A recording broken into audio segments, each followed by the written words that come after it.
And we shift our focus now to the debate going on in Washington, D.C. and across the country right now about how to fix America's economy and get people, vets, everybody back to work. So we asked our commentators what they think. Is the president's deficit reduction plan really class warfare? Straight talk from the right and from the left.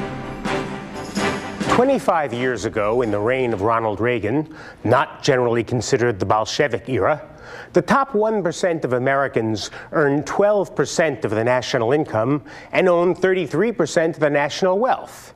It was tough, but they managed to keep their yachts afloat.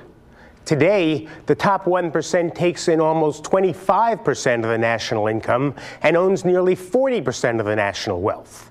They pay taxes at the lowest rate since World War II, and through loopholes and arrangements, many at the top pay considerably less than that. Because who deserves more help than a $2 billion a year hedge fund manager?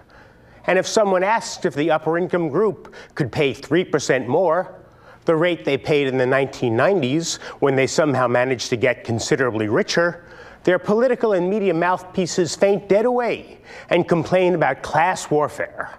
Really, they explain, it's a much better idea to attack the deficit by cutting food stamps or taking it out of Medicare.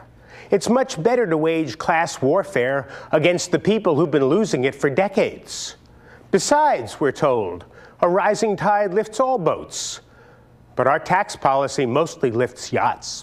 Now, straight talk from the right.